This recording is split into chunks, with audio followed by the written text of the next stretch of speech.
The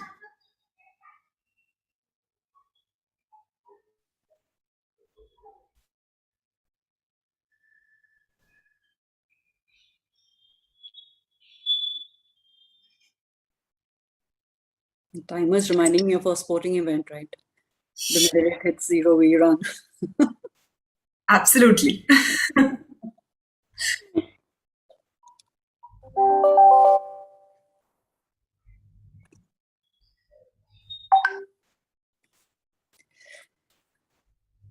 Great. So we are on time.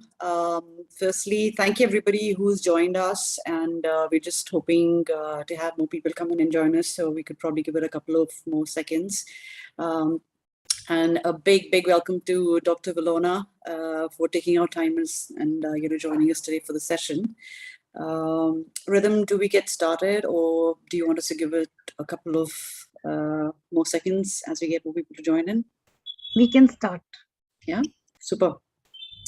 Great. So a very good afternoon to everyone who's joined us today. And I know post-launch sessions aren't the most exciting, but I can promise you that it's going to be a very exciting session that we have today. And Dr. Valona's promised that she's going to make it very exciting for all of you. And I'm going to ask her some equally interesting questions. So we are hoping that the next 1 hour that you spend with us is going to be worth your time and worth your while. But if you want to catch your coffee, tea, please feel free to do that. We won't mind at all. The way we'll run the session today is I will get into a couple of questions and take expert advice from Dr. Valona over a couple of questions that we got from some of you around what were the things that you wanted us to talk about and discuss. And then after about 45 minutes of our conversation, we'll open this to questions from all of you so that you can hear from Dr. Valona directly. And if there are any specific questions that you want her to address and take care of, then we will budget in enough time so that you're able to do that as well. So without much ado, let me get started with our session today. And it's I have to say, a very timely and a very appropriate topic for discussion, where we are talking about emotional wellness and why it's important, and what are some of the strategies that we can use in terms of keeping ourselves emotionally well. Coming out of the last 2 years where the pandemic has taken a toll on all of us, physically, mentally, emotionally, I think the one key takeaway, at least for a lot of people like me who are on the other side of the 40s, is that your physical health is the most important thing, and also your mental health. If you are not physically fit, if you're not mentally up to it, it's very difficult for you to go through these difficult tests of time. And I think that's one thing that I've at least personally put down as a goal for myself, to be a more mentally and physically fit person. And I think the topic of our conversation today therefore becomes very relevant, and to me it's personally something that I'm very excited about.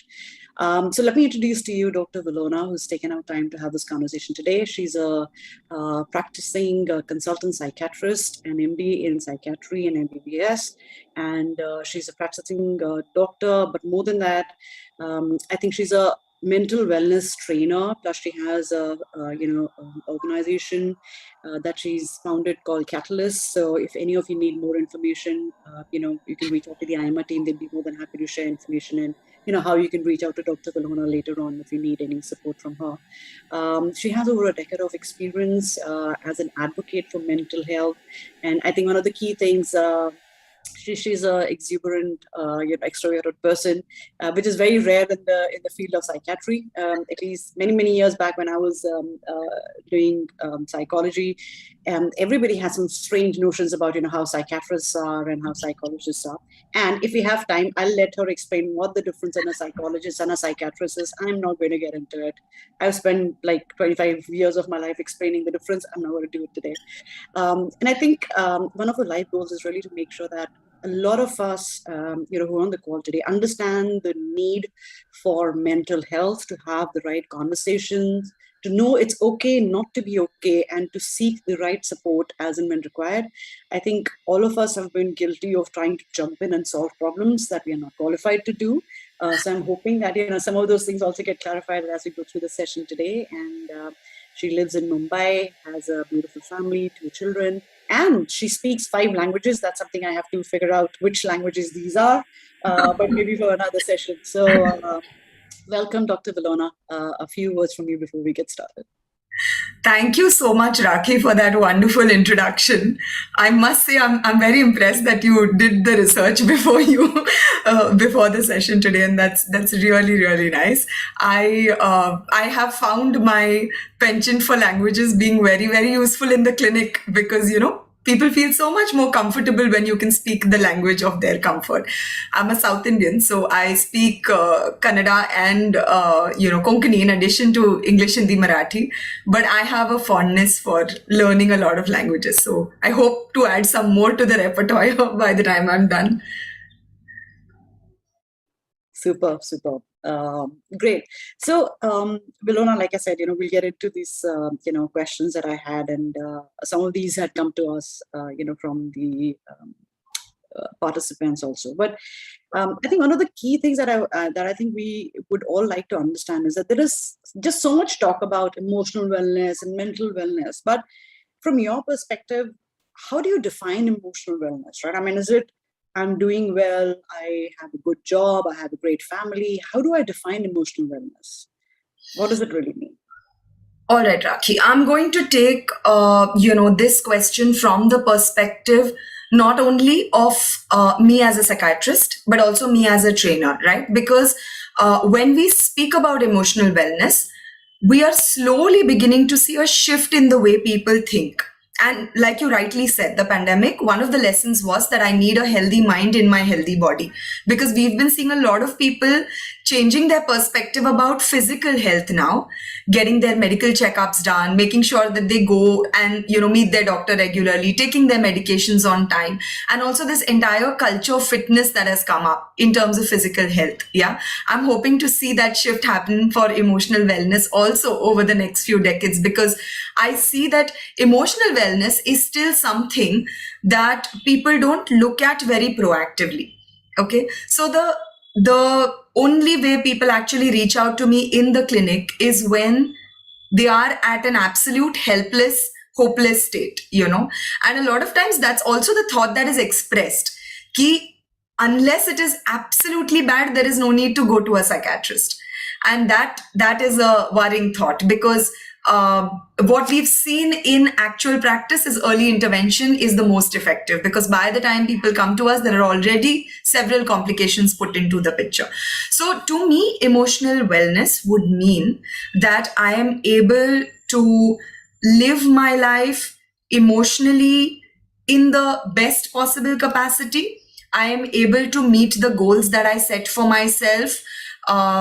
Obviously, on a day-to-day basis, it's going to be difficult to always be in the most optimum state of health, right? But at least I am able to tackle the challenges that come on. Yeah. So when challenges come on, I don't get scared. I don't get very anxious. I don't get completely low and feel that I won't be able to handle it. But I take it on as a challenge and I say, okay, let's see what this problem brings. And I will do my best to try and figure out solutions.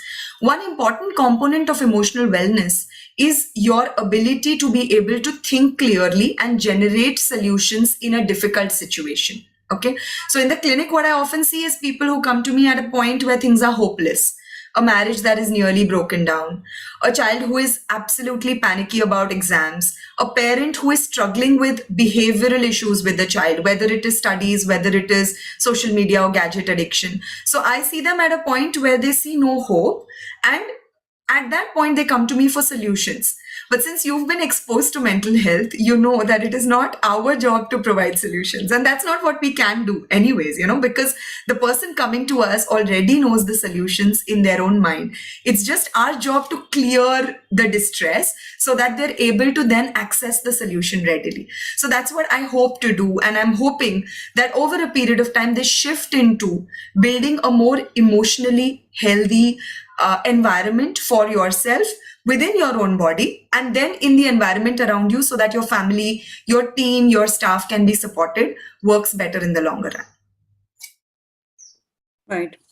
No, I think it's absolutely important for people to understand that early intervention, like any other ailment that you have, is very, very critical, because the sooner you get to the issue which is kind of emanating and bringing the larger problem, it needs to be solved. So a lot of us tend to solve the symptoms rather than understanding what is the root problem. And honestly, as a mother of a teenage daughter, I can relate to the things that you were talking about. You're always trying to solve the symptoms, but the symptoms are not really what need to be solved. It's really the actual problem. So, I think it's important early, detection, intervention.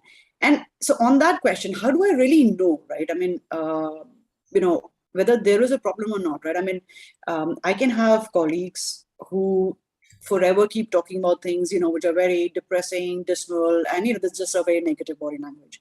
I could have family members who've decided, no, you know what, I'm just not in a great mood. I don't want to talk too much, have stopped, having more conversations. So to a layman, how do I know where are those signs, that something emotional, there is an emotional distress that, we are dealing with around us? How do we know? That's such a nice question, Rakhi, because this is often a concern that people express when they come to me, either if I am doing a training program or if I am in the clinic.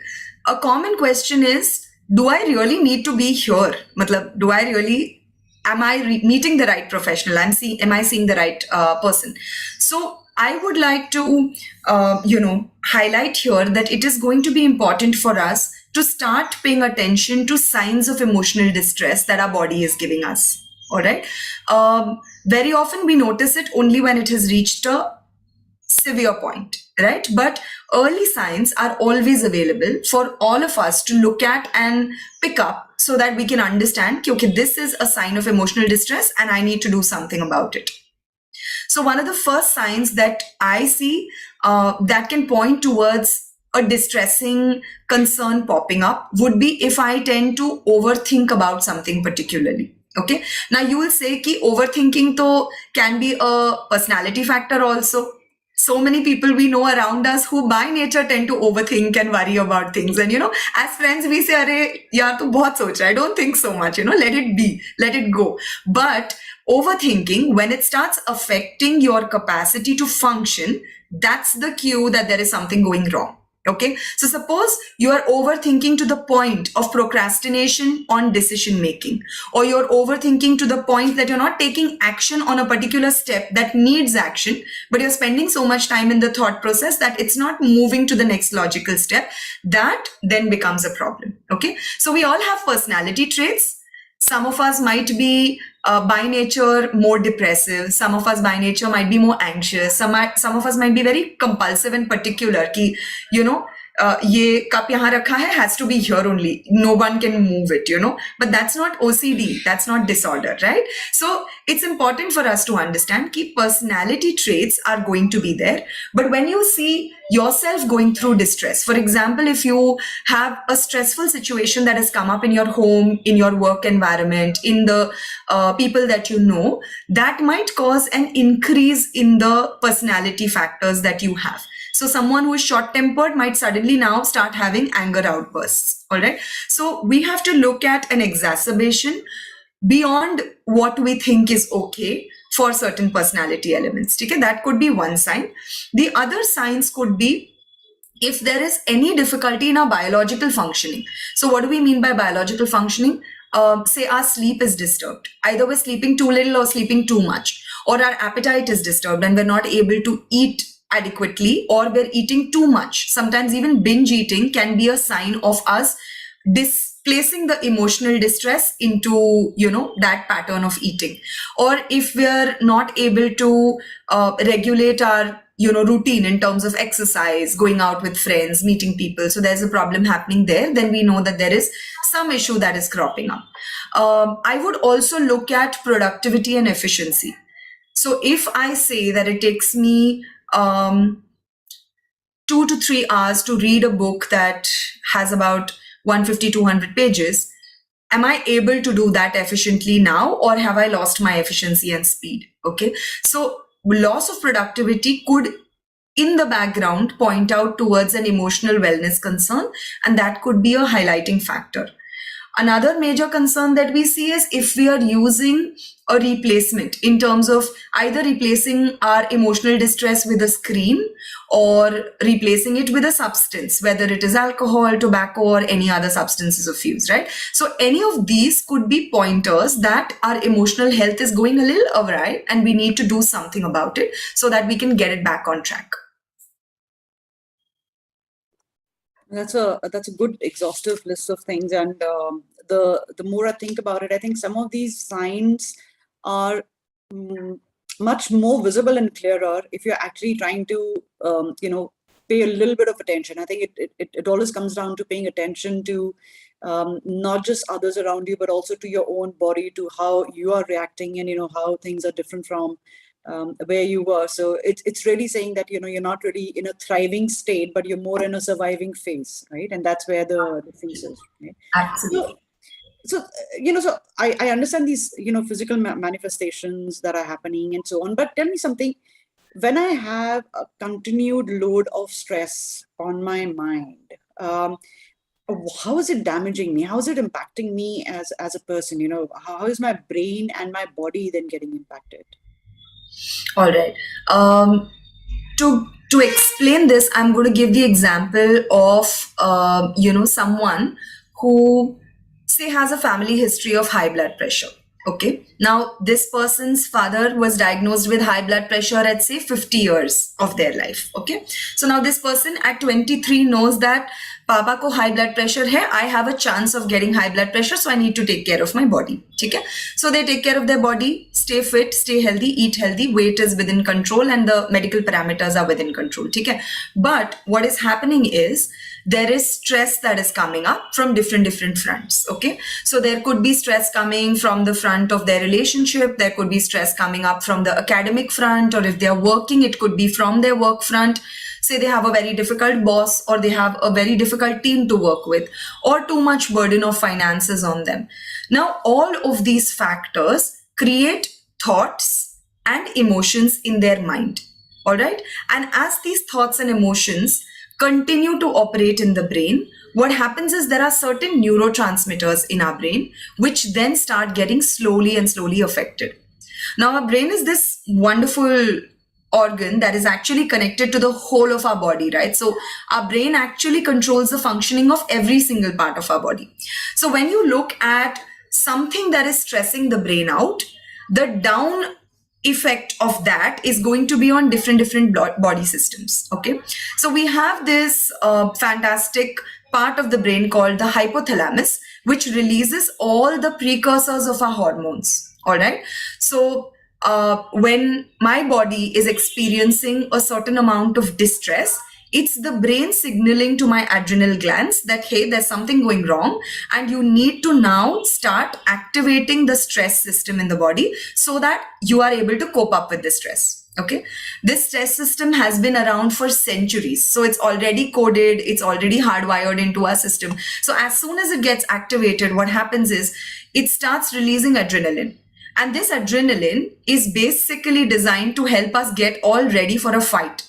So what happens is our heart starts pumping faster, our muscles get all tightened, our blood vessels constrict because it doesn't need to distribute blood to the rest of the body, just brain and heart needs to be the focus. So there is a major shift in the flow that is happening. Now imagine a person whose heart is pumping at a very high speed. Okay, so there is this pump that is releasing water at a very high speed, and the pipes which are taking the water are constricting. So what's going to happen to the pressure inside the pipe? It's going to shoot up. And that's why we see so many cases of high blood pressure at a young age these days. Because stress as a factor has been readying the system to be in a state of fight mode. And because of that, there is wear and tear happening all over the body, which is contributing to various systems responding in this manner. Okay? So we see onset of many medical conditions that happen early on in life now as compared to earlier. But apart from that, what happens inside the brain is the brain learns that this is how you manage stress. Okay, so when I am dealing with stress at work and I come back and yell at my family members, What my brain learns is this is the way you choose to de-stress and relax. And that networks become stronger and stronger and stronger in the brain. So every time I do it, that's how my brain understands I should relax.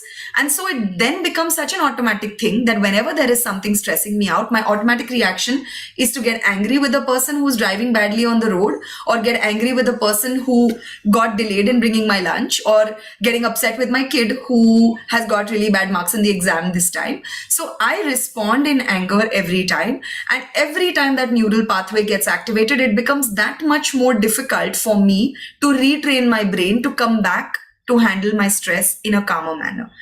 So essentially what stress does is it creates an ecosystem of imbalance. And this imbalance that is there finally reaches a point where there are sleep disturbances, appetite issues, probably exacerbation of medical conditions, frank anxiety or depression, or even other major psychological disorders, which then require proper intervention to actually treat.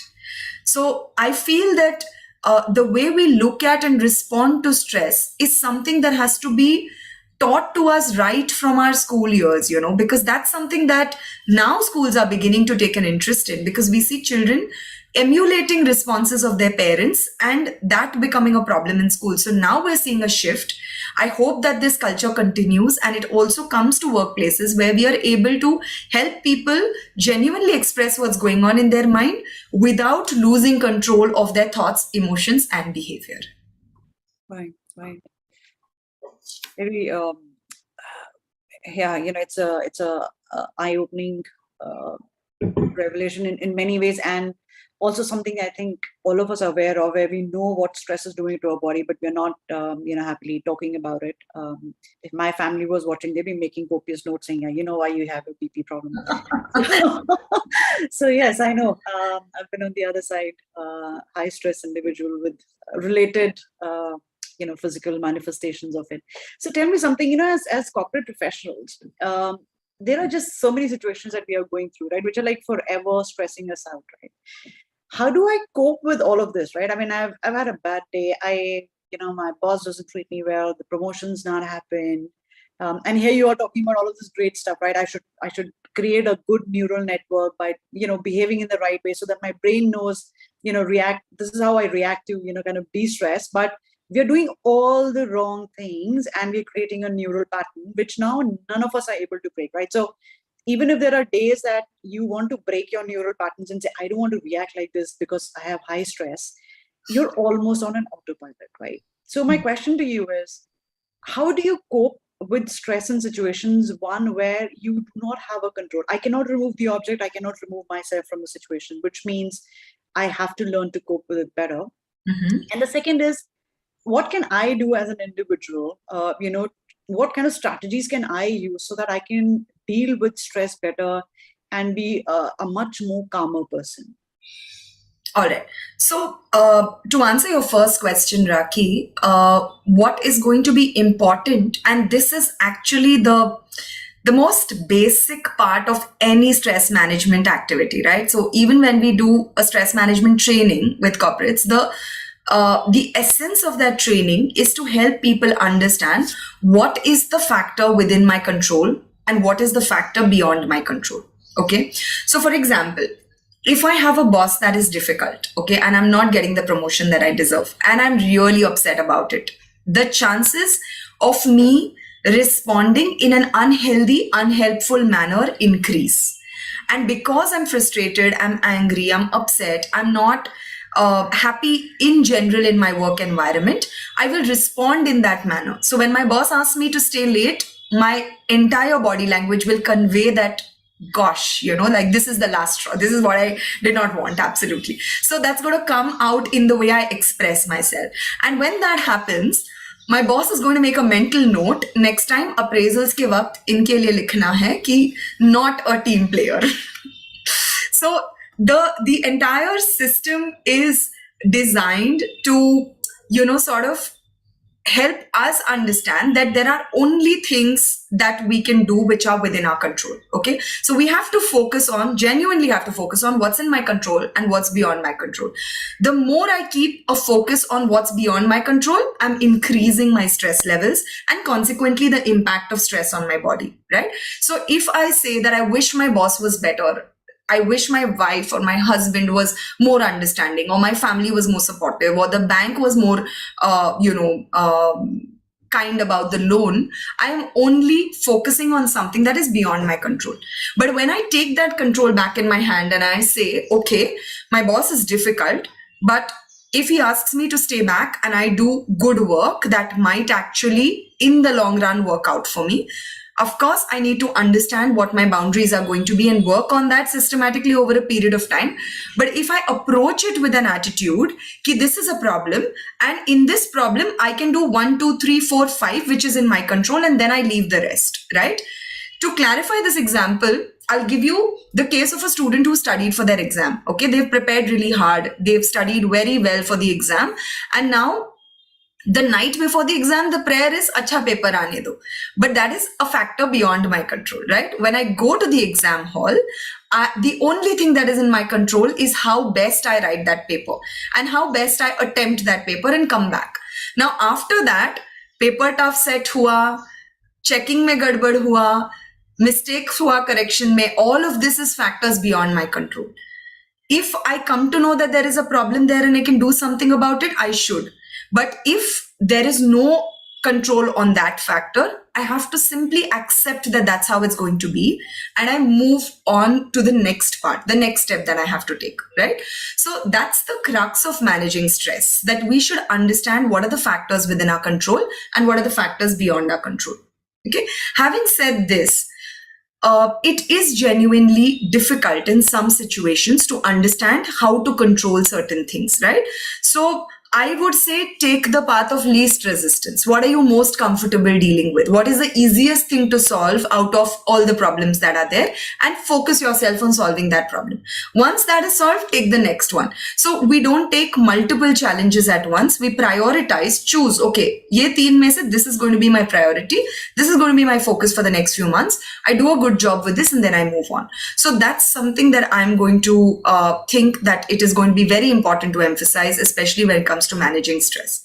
In terms of strategies that we can actually use, here I'm going to actually differentiate between what we call as the usual stress busters and what are actual research supported, scientifically validated, recommended lines of treatment. Okay, so when we say stress busters, we look at exercise. Physical activity is an amazing stress buster. So when I am stressed, that's my go-to. I want to go for a run and I feel so much better after I've done that. Going out, meeting friends, engaging in our hobbies, practicing yoga and meditation, doing things that make us happy, or reading or solving puzzles, or actually engaging in things that we like. Yeah, this is going to come under the umbrella term stress busters. These are stress busters. These are things that you can do when things are difficult. They may or may not help. Even if they do help, the help is always temporary. It's not going to be like it's solved the problem. Okay. But if you are going through something that is beyond just a temporary stress, yeah, then you might need proper stress management support. So yahan pe you will need, if things are at a distressing level, you might need medical support with a psychiatrist, you might need a counselor or a psychologist, you might need a whole team of medical professionals that might be able to help you with this. What I've often seen is when things are at a distress level, people reach out for holidays or yoga or meditation, and then they say ki uska koi fayda nahi hua. Like, I felt better, but when I came back, things were the same. And that's how it's going to be if the proper strategy is not used for the concern. So when your sugar is at it's supposed to be between 80 and 120, and say your sugar is at a 130 or 140, and it's just been 2-3 months since your sugar is high. At this point, diet and exercise will definitely help. But if your sugar has stayed at 300 or 400 for the last 6 months, diet and exercise is not going to help. You will need medical support there. So it's going to be important to understand at what level is my stress? How much am I distressed? How much of it is expected natural stress, and how much of it is, because of the situation that I am in, the life situation that I am in, that is causing that stress. Again, once I'm able to distinguish between this, then I'm able to do the right level of intervention so that I can support myself. Okay. No, this is it's a very important thing, I think, and all of us need to, like you said, at least keep that in mind, that it really it's about you, and it starts from you. How you react to a situation really determines the outcome, and how you feel about it, right? So at the end of the day, I completely resonate with what you're saying, that you can change yourself, and that's the fastest and the best solution, rather than trying to change your environment and people around you. It also helps you get and feel a lot more control. At least I feel that the sense of control is a lot higher when you think you can change things, and you can come up with solutions, versus saying it's all out there, somebody else has the control. But the reality is the focus and the loci of control is always inside. We are the ones who really drive, to a large extent, our happiness, the level of stress, etc. we have. And I think you made a very important point, that people need to understand that stress is just not a casual colloquial word. I think we just use it so interchangeably with even small issues or challenges. But stress is actually a real term. It's a psychological, I wouldn't say ailment, but it's a psychological reality, right? And it's the degree of the stress that really one needs to understand, where you need to get medical help and reach out to people like you. Unfortunately, even in the corporate sector, while a lot gets done, it's more, like you said, on stress busters, right? I mean, let me do an outing, let me get people together, but it's not a consistent, sustained way of living. That's not something that is taught. And I think we are at a stage where it'll be wonderful to at least have some tools, or Yes.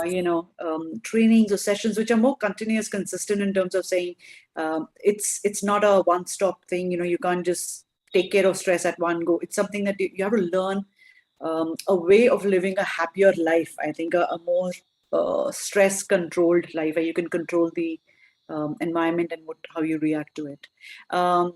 And so, as a part of the work that you do you also run individual stress management sessions? Because, like I said, this is the first time I'm hearing that I can go to a psychiatrist for stress management, because in my mind, I'm also thinking there has to be some other related, psychological distress, that, anxiety, depression, but it never comes to you that, maybe I need help in managing the stress that I'm dealing with. So is that something which you do? Is this something which is recommended?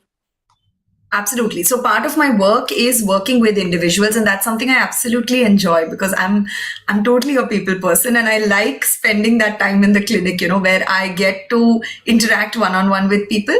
I work with a few NGOs. I run my own private clinic, and a lot of that work is focused on seeing people one-on-one. And typically people come to me with a specific concern. For example, they could come to me with a relationship issue. They could probably come to me with a lot of depressive kind of symptoms, or sometimes they could even come to me, and now I'm seeing a lot of reach outs on this.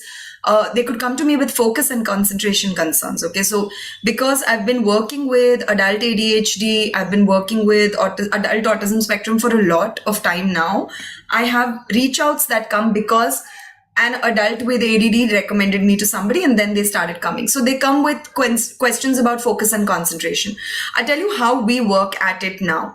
So the shift in psychological as well as medical sciences over the last 20 years has been phenomenal. So today we can actually measure the amount of anxiety, the amount of depression that a person is going through based on the responses that they give on a psychological assessment. All right. But we don't go by just the assessment, because the conversation that we have with the person is also important. So it's the clinical interview, the assessment, both of that we put together. And typically after the assessment, I do a Zoom call, or, face to face if the person is coming to the clinic. I share the report with them, and I explain to them where are the areas of concern. And then we work on it in a very systematic manner. So if the concerns are at a mild level, we say, okay, therapy is what you have to do. Recommend that they meet one of the counselors who's part of my team, and they speak to the counselors and take it from there, right? But therapy is a tougher job because there the onus of change is entirely on you. So the therapist works with you, gives you strategies. You've got to go back, practice it, come back and say, ye kiya, isme se this worked, this did not work, isme thoda problem hua. So that give and take that happens between you and the therapist is actually what promotes full recovery. Okay. Sometimes where the concerns are in the moderate to severe zone, we definitely recommend medications. And that's where my role comes in, because I am essentially trained to prescribe, optimize medications, modify, prescriptions that they're currently on, and take off whatever is unnecessary and just keep whatever is absolutely necessary, or tweak the medicine so that they're able to support themselves as best. So in essence, the teamwork that we do, because I might work with medications and my colleague might work with counseling, but together we ensure that my patient or the client that is coming to me is holistically addressed from every angle so that they're able to manage better. When it comes to ADD, we also offer, occupational therapy, because a lot of times the focus and concentration is not something that improves with simple counseling. So they need specific exercises that help train the brain to refocus, to improve their sitting tolerance, to be able to complete certain tasks with consistency and fluency. So that's what we work on, especially when it comes to individuals coming to us with these concerns. And I must say, in the pandemic, the number of reach outs has increased tremendously. I've actually shifted to a practice of part offline, part online, because the number of reach outs that are coming from all over the country are so much more. And it's now not such a big problem for people to reach out, especially because there is that comfort and convenience of being able to converse with a specialist from your own space, right? You don't have to take the time off. You don't have to, actually do the traveling, then waiting in the clinic and all of that. While people still do prefer the personal touch and want to come to the clinic when they can, but a lot of my patients who stay even in the nearby areas in Mumbai still prefer online consults, because they're like, doc, we're done in 30 minutes or 15 minutes, and we can get back to work, and it's not as difficult as we thought it would be. So there's been a lot of shift in that. And while I don't think the pandemic has caused an increase in the symptoms, I definitely feel that it has eased the way for people. It has paved the way for people to reach out and take help, because there's so much more conversation happening about mental health. There's so much more people talking about how it's okay. The other day I was taking a session for a group of mentors, and one of the mentors I was so happy to see that he was absolutely vocal in saying that just like I would take care of my body, if there's something wrong, I should and I would encourage everybody to go and meet a specialist when it comes to the mind. So why should we hesitate about this? This hesitation is something that we've been used to for so many decades, but that shift is already happening, and I'm really glad that that's happening in this space. Great. And that also kind of gives everyone on the call today, I think, a better understanding in terms of, stress management, or, things related to stress are areas that do need to be taken care of. And there are people who specialize, there are people who are good at this, and, they are the people that you should reach out to.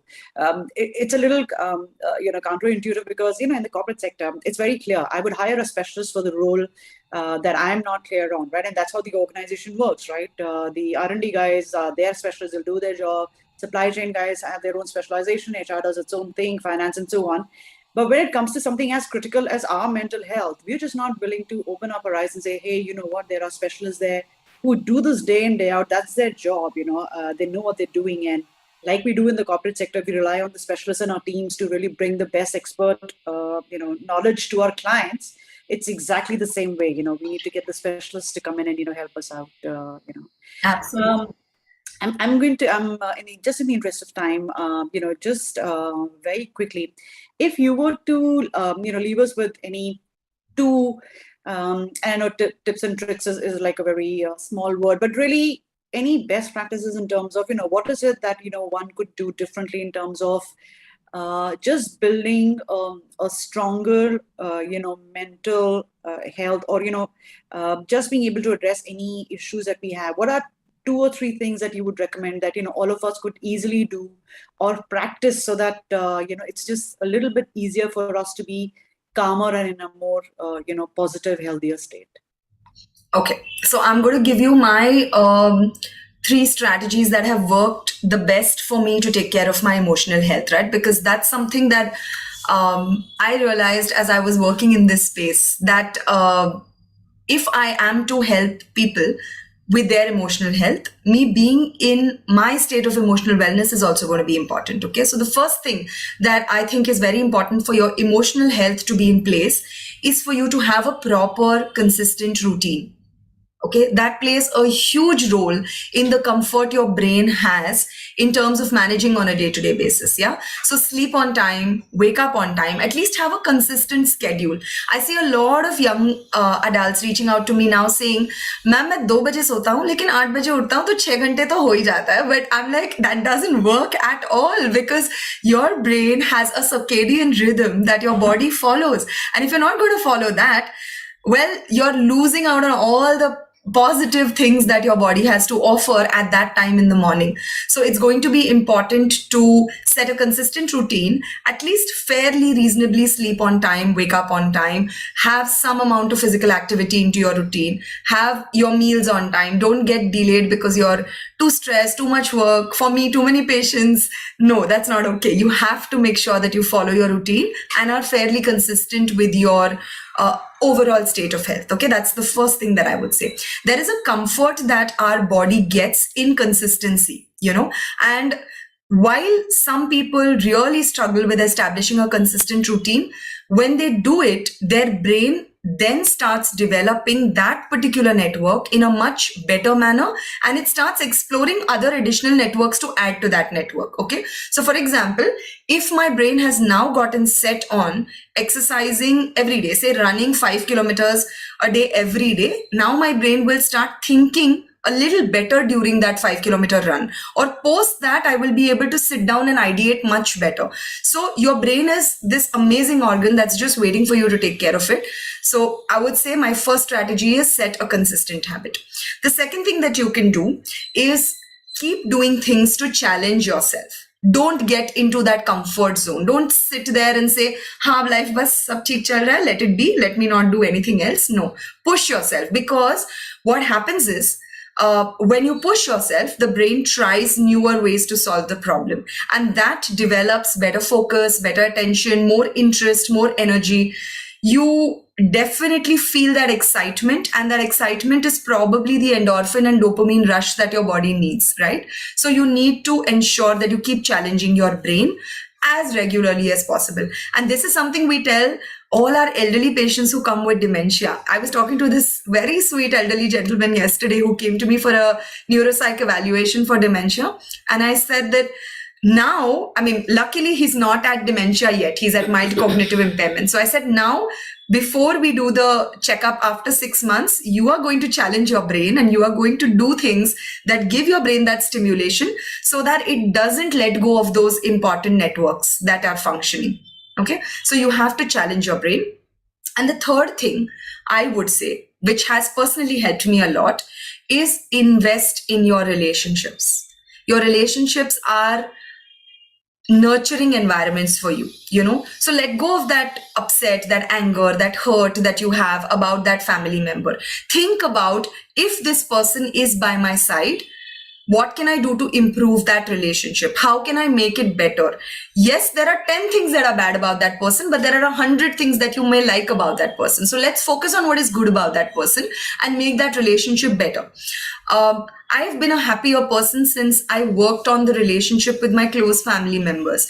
And sometimes my friends find it so odd that, when they're all sitting together and grumbling about something that's happening in their family, and I'm just listening to them, and they say, "Don't you think that there are bad things happening in your family?" And I say, there are bad things. There are some really terrible things happening. But does that mean that I don't like the person? The person is genuinely someone that I like and care about. And because I like the person, I'm willing to let go of some of the bad things that they do, right? The way I would do with my best friend. I would let go of even the worst possible thing that they did because they mean so much to me. So if I do that for my family, imagine how much support I generate. Yeah. Today I work practically almost every day of the week at the clinic.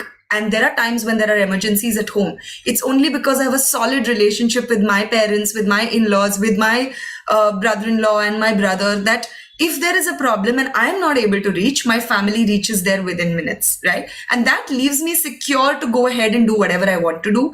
That leaves me stress-free to continue working at the pace that I want to work. So I would say that your biggest investment should be in the relationships. Focus on getting those fixed in your life, and you will see you are a much happier person over a period of time. So stay consistent, challenge your brain, and work on investment in your relationships. These would be my 3 strategies.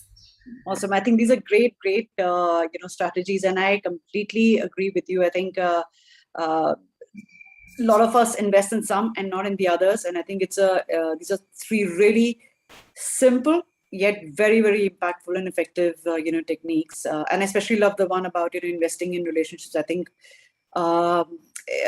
when you invest in your relationships, just the support, like you said, that you're getting from your family just takes away a lot of stress from you. I've had a great career because I had some great support from my family, my in-laws and my husband, and of course now my daughter, and it makes all the difference.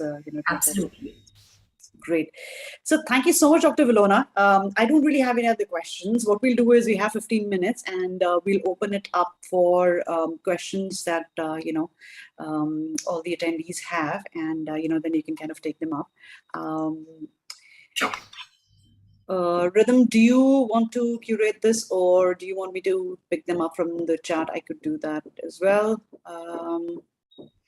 Let me just see. Okay. There is a very specific question on ADHD, and my recommendation would be that, Chinu, if you want, you can reach out to Dr. Vilona directly on this, because it's a very specific question that you have. And, she might be able to help you out a lot more if you speak to her directly on this. I think it's a very specific question, so it might not be relevant to everybody else. Exactly.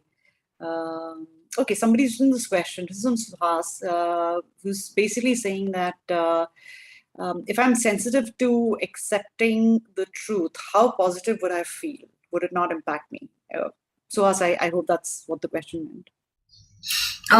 Yeah, I understand where that question is coming from. I think there is this thought that comes in our mind that if we accept everything as it is, then we might become either complacent or we might become a pushover for someone else, right? And that's the fear, that we don't want to be taken for granted. We don't want to be taken advantage of in that particular situation.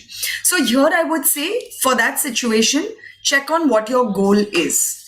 If your goal is specifically to work towards improving a connection with that person, then you accepting and moving forward is the only way that's going to work. Okay, so I'll give you an example here. If it's a relationship between a husband and a wife, all right, and one partner is constantly dominating the other partner. Okay, a lot of times what we see is that the other person accepts the domination, but inside there's a lot of simmering, there's a lot of anger, and there's a lot of frustration building up, which then builds up to a level which, like a pressure cooker, explodes, and the person finally lets go of all that anger, and it comes out in a very unpredictable manner. So for the second partner, when they come to us in the clinic, the goal would be very clear. We would ask them, what do you want? Do you want to pursue in this relationship, or do you want to not pursue in this relationship? If they don't want to pursue in the relationship, then what they're doing is absolutely fine, because as they burst out in anger, that will impact the quality of the relationship. But if the goal is to pursue in that relationship, then that outburst of anger is not doing anything. Because at that point, that person who has been dominating is looking at them and saying, hey, what happened? Why did you get so angry about this? This was such a small trigger. So they will now need to understand, how can I convey my emotion on a regular basis without allowing the other person to dominate me, while at the same time without losing ground and getting dominated by the other person, right? So it's going to be a tightrope for them to walk, but it will require specific help and support. So then we work on building up their assertiveness, building up their communication style. If they're going through something in terms of depression, anxiety, help clear that. So the idea is, in these situations, it's not just tame acceptance. It's assertive acceptance, that I choose to let go of your behavior because your behavior is messing up the relationship and I don't want to let go of this relationship because it's important for me. But that doesn't mean I will put up with all the bad things that is happening, right? So that requires a certain amount of training because it's not very easy to respond in this manner. We generally get carried away by our emotions in that flow and it becomes very difficult to stay firm on our ground. So it would help, to look at what your goal is in that particular interaction and then decide how you want to moderate your response. Fair enough. Okay, a couple of questions have come in. Let me see the ones that came in earlier. So somebody asked, how do you, is it possible to come out of depression naturally? Is that a possibility? So if you look at depression and its natural course, right, when we've studied it in a number of studies, it's been reported that if you don't do anything to depression, more often than not, it resolves spontaneously in 9 months or 12 months. Okay, now this is just plain simple depression, not depression with, say, a bipolar disorder in the background or depression with some other personality concern. This is just depression. Some stress that comes because of that stress, you are depressed, and post that depression, you don't do anything about it. It will naturally resolve in 9 months to a year. But why do we need to intervene? Because the quality of life today is become an important parameter that we value our life at. Yeah. So it's not about life and death anymore. Most of us will live to a reasonably healthy old age, and we want ourselves to enjoy that quality of life that we want for those years, right? So imagine spending 9 months or 12 months in a despondent state, in a state of not being able to function, probably not being able to see the positive in things, losing interest, having a low mood all of the time, and not having the energy to do the things that you would otherwise enjoy, right? That would not be a good place to be in. While I know that so many people that we know in our family, among our friends, among our past generations, so many of them have battled it on their own without taking support for years together because of some particular stress, because there was not enough awareness. But today we understand that there is help available. So why not take that help, resolve the problem much faster? So with adequate treatment, with adequate support, it's possible to cut down that time to 4 to 6 months. Okay. It won't get resolved in a few weeks. That's not going to happen. It will still take 4 to 6 months, but the quality of life will be much better. The risk of anything untoward happening will be much lesser, and you will be prepared to deal with it in the future. Okay, so it is, of course, possible to treat or for depression to resolve spontaneously without doing anything. But if it is at a level of clinical depression, then simply using stress-busting strategies is not going to clear it up, and there you will need medical support. So I would encourage you to reach out and take that help. Thanks. There are quite a few questions. I'm just thinking, what do I pick up? Okay, let me try and get the flavor of them. What can we do to support elderly people's emotional health? I think important question. Sure. Yeah, that's a very important question, especially since recent reports suggest that the percentage of our elderly population is only going to grow in the next few decades, right? So we're looking at the next few years of possibly taking care of our older adults who are going to live longer, and thereby they might be prone to more mental health challenges and physical challenges. The first thing that you need to do to take care of an older adult in your home would be to make sure that their physical health is as best as it can be. Okay, so make sure, for the brain to get damaged, what happens is it's a very slow damage that happens over a period of time. Yeah. And I often see people coming to me with sugars of 200 and 250 and saying ki zyada nahi hai ma'am, 120 hota hai, it's only 200. And I know that that 200 on a consistent basis is going to damage the brain. So after 60, this person is going to come back to me with dementia-like concerns. So even though that level might not seem too bad to you right now, if you don't bring it under control, it's going to affect your mental health and emotional health 20 years, 30 years down the line. So make sure that their physical health parameters are within range. That's the first thing. The second thing would be encourage them to follow a proper schedule and keep them as active as possible. Yeah. Don't I know that one of the challenges that a lot of people have is that they want their older adults to be comfortable.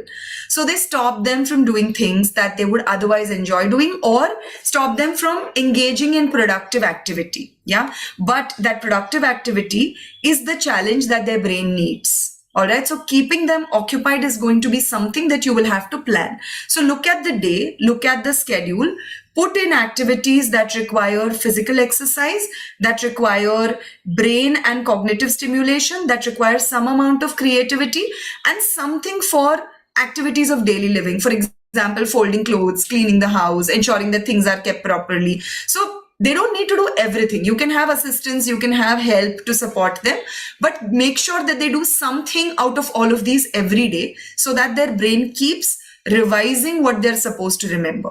One trick is to help them refresh their memory. We call it reorientation practice, right? So, आज क्या दिन है, कौन सा season चल रहा है, which festival is going on, what is the day of the week, what did we do yesterday? So, this is something that a lot of people don't realize, but people, older adults who start losing their memory, don't lose the older memories. They lose the most recent memory. Like, aaj subah, what did I have for breakfast?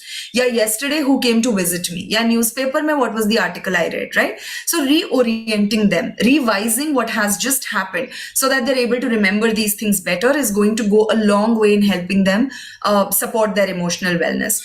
And of course, the point that I talked about in terms of investing your time in relationships, please remember that for them, it's a challenging phase, just like it is for you, you know. So they are struggling with their lack of independence. They're struggling with the shift in their timetable. They're struggling with, having to sit at home without any particular activity to do throughout the day.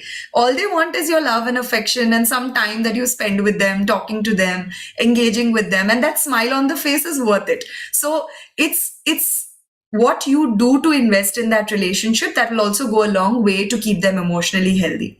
I know that the little time that I spend with my parents, with my in-laws, when I go and do like a Sunday lunch with them, that is absolutely cherished, you know, and it is difficult to, stretch that out of your schedule because we all have only 24 hours in the day. But remember, this is going to be an important investment for the rest of your life. So go ahead and do it, and think of it as you putting in the necessary strategies to help them live an emotionally healthy old age so that they don't have to struggle further. Thanks, Dr. Vilona. I think very, very important and critical points. And these are, in some ways, things that all of us should be doing. We shouldn't really have to talk about it. But I think just the pace of life that we're living in the uncertainty, I think some of us tend to forget some of these critical issues. But I think very, very important, relevant points there. So on that, I'm going to ask you the last question because you've taken up elder care. There are some questions that have come up in terms of, how do I deal with teenagers? How do I increase concentration and focus? Any tips to bringing up teenagers? My 2 cents is listen more, talk less. And don't tell them how things were in your time, because Yes. one thing that puts teenagers off is trying to give them gyan about in our time, we didn't have tutors and you have blah blah blah. Well, you know what, my daughter tells me, I didn't ask you to get all of this together. You earned money and made life easier for me, so thank you for that, but you can't keep rubbing it in all the time. So that's my 2 cents. Dr. Vilona, some tips from your side on this. All right. So working with teens and adolescents is something that I absolutely enjoy. So I'm going to say that you have to be absolutely honest with them. They don't like it when you sugarcoat stuff. They don't like it when you pretend to be saying something and you mean something else. They don't like it at all. So you say it like it is. It is very important to be absolutely honest. They appreciate that candidness. They appreciate the whole, comfort that you establish with them when you speak to them one-on-one honestly. Yeah. So be very honest when you're talking to your teens. Don't hesitate to say that I don't know the answer to this. That's okay. They don't expect you to have all the answers. In fact, they're at that wonderful age where, as bachas, they thought that my parents knew everything. And now they've suddenly realized my parents really don't know everything. My friends know quite a bit. So, they're in that phase where they're really exploring, how do I get answers to all my questions? And I'm going to take a mix of what my parents did, what my friends say, and what I learned from the general world. Encourage that curiosity. It's amazing that they're curious at that age. Encourage that curiosity. Spend time talking to them, but not making them sit down for a conversation. Okay, so not like chalo aaj baitho hum baat karte hain. That's not going to bring out any special insights into their behavior. But what will help is pull out that carom board, play carom, fight with them, cheat with them, do a lot of masti, and that's where you will get the real conversations happening, right? Do things that they enjoy. I often engage in, like, my son, he's about 9 now, and I like playing the racing car game, so both of us do it together. And sometimes it's fun to see the reactions that he gives, because it is a moment for me to teach him about patience, about waiting, about persisting in that particular track. So use these opportunities to pass on learnings, but don't make it like a lecture that you're giving to them. Make it experiential, because they will really enjoy it. Yeah. And lastly, do not try to be friends with your teenagers. That's not your job. You're not supposed to be friends with them. You're supposed to be friendly. That's it. You be friendly, but understand that as an adult, you have the veto power. You have the capacity to draw a line and say, hey, this is not okay, right? Because if you were doing something wrong, your friend might very nicely, subtly nudge you into, "Arey yaar, shayad ye barabar nahi ho raha hai." Lekin as a parent, that's not your job. You have to be like, hey, this is not on. You've got to change this behavior, right? So there has to be that difference, and you have to be capable of taking that stand when you have to. Otherwise, you vacillate between being a dominating, aggressive parent to being a helpless, dependent parent. And that's not what you need to be. You need to be authoritative at times, but you also need to be friendly with your kids. And if you follow a simple strategy of being honest and working your way to understanding your kid, you should be able to manage your teens much better. Thank you so much, Dr. Vilona. I've really enjoyed this interaction. I wish we had a little more time because there were a lot more questions. But if it's okay with you, we can share your email ID. And if anybody wants to reach out to you directly, they can, please feel free to drop a note to Dr. Vilona. And if you're in Mumbai, you can always, take time and, take an appointment with her. Rhythm, if you could just put, Dr. Vilona's email ID, and, people can then kind of reach out to her directly as well. But thank you so much. I had a wonderful session, and I hope everybody I'm sure everybody on the call also enjoyed the session, especially the 3 tips that you gave. Also a lot of very interesting things about taking care of yourself and, just trying to be more solution oriented and focusing more to what you could change versus trying to change things outside, and, how do we handle our stress better. So thank you again for the session. And I hope that, we'll get an opportunity to, do some more sessions with you. My pleasure. It was so much fun doing this session with you, Rakhi. Super. And everyone, thank you so much for taking out time. Please go enjoy your coffee tea, as will both of us separately. And, please do drop a note to us if you like the session. If you want us to do more sessions with Dr. Vilona, we'll be more than happy, to eat into her time and her expertise. Thank you so much, Rhythm and IMA team, for putting this together. So have a wonderful evening, everyone. Thank you, Vilona. Take care. Absolutely. Take care. Bye.